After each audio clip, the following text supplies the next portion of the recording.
J'avais l'ambition, en tout cas, de changer de métier pour faire partie de la transition écologique, transition énergétique d'une manière générale. L'examen écrit reflète assez bien le fil conducteur sur lequel on travaille pendant la formation EPSO. On est accompagné aussi avec des programmes et des supports au quotidien et des experts qu'on peut solliciter.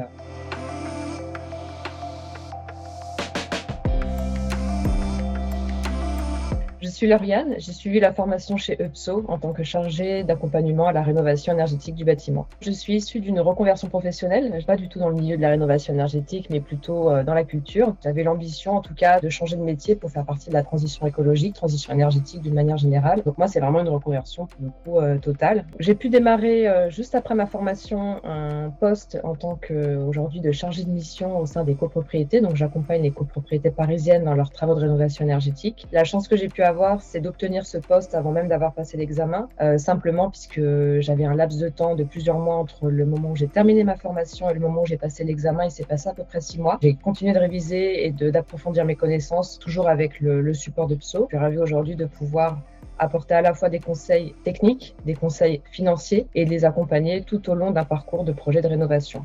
Alors, les épreuves ont duré en tout et pour tout 3 jours, avec 2 jours d'écrit et sur la 3e journée, 1 heure à 1 heure et demie d'oral avec des professionnels du métier. L'examen écrit reflète assez bien le fil conducteur sur lequel on travaille pendant la formation EPSO, avec les principaux enjeux financiers, techniques, organisationnels et des enjeux aussi de communication et surtout d'avoir un sens logique. Pour la partie orale, ça s'est plutôt bien passé. Une légère petite pointe de stress, puisqu'effectivement, on sait qu'on est face à des professionnels du métier, qu'on est novice et qu'on est en reconversion. Donc, il faut arriver avec son bagage et arriver justement à convaincre ce jury de professionnels qui sont déjà dans ce métier-là tous les jours, qui sont également sur le terrain. Donc, ils posent des questions assez très techniques et très pratiques en même temps. Donc, on n'est pas forcément que sur de la théorie. Et c'est cette confrontation-là qui est intéressante aussi. Et c'est pour ça qu'il faut garder un état d'esprit logique, qu'il faut avoir du recul et que c'est important aussi, encore une fois, d'aller sur le terrain lors de stages parce que ça met vraiment en pratique les connaissances qu'on apprend chez UPSO. Ce qui m'a aidé à presque 40 ans, c'est vraiment une motivation assez forte et une appétence personnelle. Donc je pense que déjà quand on a cette volonté de faire partie de la transition énergétique, dès qu'on a cette volonté de vouloir changer les choses, déjà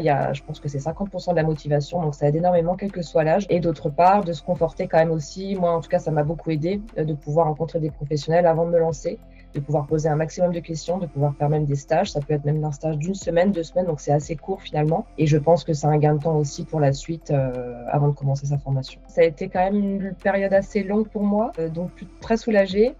J'avais quand même bien senti les choses une fois passé l'écrit et l'oral. Malgré tout, quand on est novice et qu'on démarre un nouveau métier, on se pose quand même beaucoup de questions.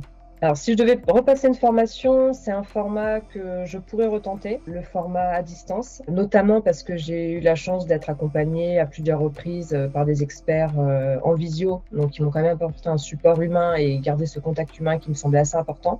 Et l'avantage en plus que j'ai vu aussi, c'est de pouvoir gérer son emploi du temps à titre personnel aussi. Et quand on a des contraintes personnelles, familiales et qu'on veut pouvoir gérer son emploi du temps et sa reconversion en même temps, c'est un très bon format et d'autant plus qu'on est accompagné aussi avec des programmes et des supports au quotidien et des experts qu'on peut solliciter quand on a besoin.